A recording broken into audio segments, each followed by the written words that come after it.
Hi mga idol, magandang araw po sa inyong lahat. Sa umagang ito ay magluluto po tayo ng simpleng lutong bahay na malagkit. At sana po ay hindi kayo magsawang panoorin ito hanggang sa dulo. So please watch this.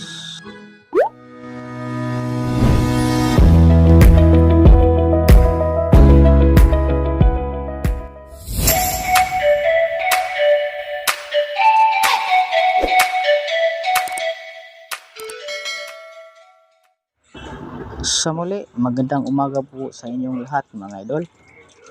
Tulad ng sinabi ko sa inyo ay magluluto tayo ng napakasarap na malagkit sa araw na ito. At sa pagluluto ng malagkit mga idol, dapat ihanda muna ang iyong bigas na malagkit, niyog na kailangan sa ating gata, asukal na kinugay o muscovado sugar, margarine at saka kalamansi. At higit sa lahat ay ang iyong sarili mga idol. Ang una nating hakbang na gawin ay hugasan nating mabuti ang ating bigas. Habang tayo ay nag-prepare ng bigas na ating lulutuin, ang isa naman ito ay naghahanda ng balat ng kalamansi at ito'y isang sanggap para sa ating gagawing malagkit. Pagkatapos nating mahugasan ang bigas mga idol ay i-transfer na natin agad sa kaldero upang ito'y ihandang lutuin na. At sa kalagitnaan po naming pagluluto mga idol ay nagawa pa namin magtalo dito kasi sabi niya ay iabo daw niyang tanan. Ipapaano ng aming lulutuin kung wala ng bigas kasi iabo daw niya. Siguro niya yata.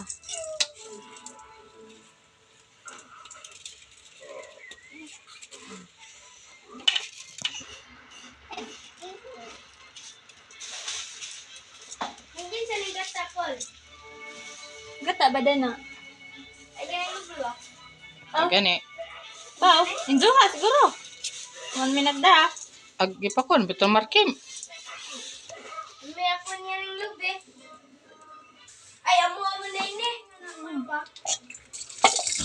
Sa pagluluto po ng ating bigas mga idol ay dapat katamtaman lamang po ang ating ilagay na tubig. Iwasan natin mga idol na ma-overcook yung bigas na ating gagawin sapagkat ito'y una pa lamang na hakbang sa pagluluto.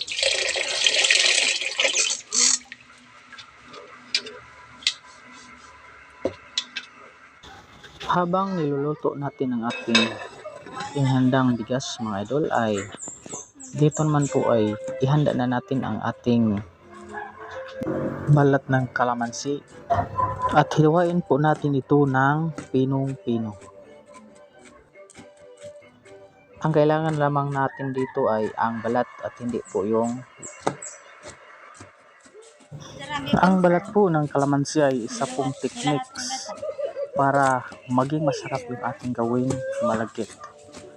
Sa mga baguhan dyan at hindi pa alam kung paano gawin ito, ay sana panoorin po natin ang ginawa kong video ito. Sunod nating gawin ay i-prepare na natin ang ating gagawing gata. At bago natin ito gawin, dapat ay maghugas muna tayo ng ating kamay para maging malinis ang ating gagawing gata mga idol.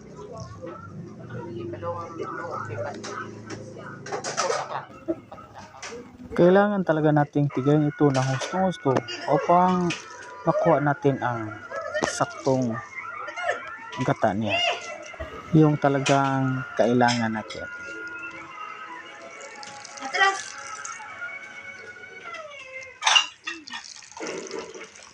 At pagkatapos nating pigain mga idol ay salain na po natin hanggang sa ang gata na lang ang matitira. At pagkatapos ay i-transfer na natin ito sa kawali. Doon ito natin lulutuin at haluan na ng kinugay.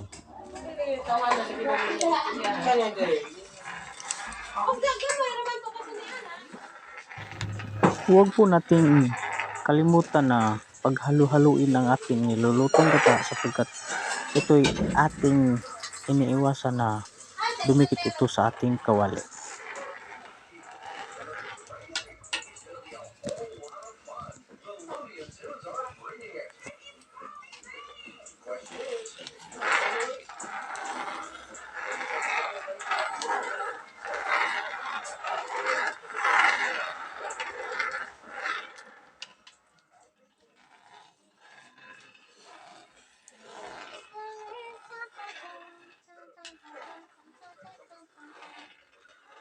Dali.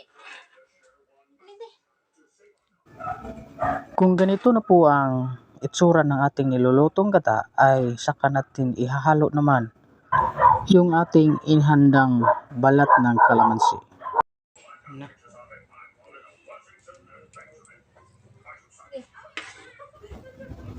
Ang dahilan po kung bakit nilagyan natin ng balat ng kalamansi ang ating gagawing malagkit ay para po magiging mabango ang ating gagawing malagkit.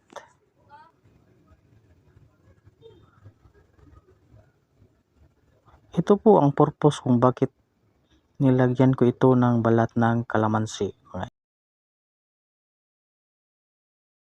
Highlight to. At pagkatapos nating maihalo yung balat ng kalamansi ay saka naman natin isunod ang ating inihandang margarin. Kapag natunaw ng ating inihalong margarin ay saka naman natin isunod ang ating nilulutong bigas.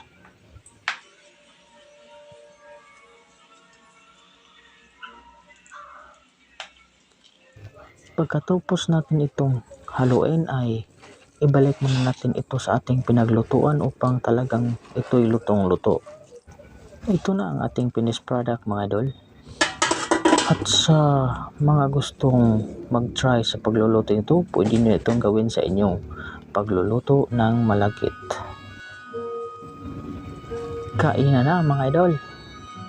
Sa mga manonood natin dyan na hindi pa nakapag-subscribe, please subscribe na at click na rin natin ang notification bell para update kayo sa mga bago kong mga videos.